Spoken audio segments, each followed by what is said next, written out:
টি10 লিগে অভিষেক ম্যাচে 4 ছক্কার ঝড় তুললেন সাইফ হাসান। নর্দার্ন ওয়ারিয়র্সের বিপক্ষে একের পর এক ছক্কা হাঁকিয়েছেন তিনি। সাইফ হাসানের এমন বিধ্বংসী ব্যাটিং দেখে রীতিমতো হতবাক পুরো বিশ্ব। আবুধাবির টি10 লিগের প্রথম ম্যাচেই ব্যাট হাতে এক ইতিহাস গড়লেন সাইফ হাসান।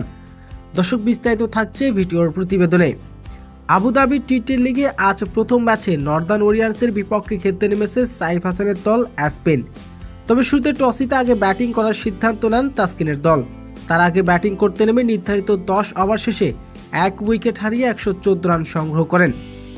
তবে সাইফ হাসানের দলের জন্য প্রয়োজন ছিল 115 রান। সে রানের জবাবে ব্যাটিং করতে নেমে শুরু থেকে উইকেট হারাতে থাকে তারা। মাত্র 20 রানের মাথায় 3 উইকেট হারায় স্পেন। এরপর চতুর্থ নম্বর উইকেটে আসেন সাইফ হাসান। ব্যাট হাতে রীতিমতো 4 ছক্কার ঝড় তুলেন তিনি। হাঁকিয়েছেন একের পর এক বাউন্ডারি।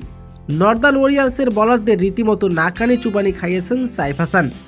ব্যাট হাতে রীতিমতো অবিশ্বাস্য এক রেকর্ড করেছেন তিনি। মাত্র 25 বলে 60 রানের বিধ্বংসী এক ইনিংস খেলেছেন সাইফ হাসান। তার ইনিংসে ছিল 5টি ছক্কা এবং 1টি 4। তবে সাইফ হাসানের বিধ্বংসী ব্যাটিংয়ে এদিন জয়ের দেখা পায়নি তার দল। শেষ পর্যন্ত 5 রানে হারতে হয়েছে সাইফের দলকে।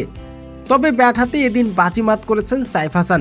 টি10 লিগের প্রথম ম্যাচে ব্যাট হাতে 4 ছক্কার ঝড় তুলেছেন তিনি। তো দর্শক, সাইফ হাসানের এমন বিধ্বংসী ব্যাটিং আপনার কেমন লেগেছে? দর্শক, জানিয়ে দিন আপনার মূল্যবান মতামতটি।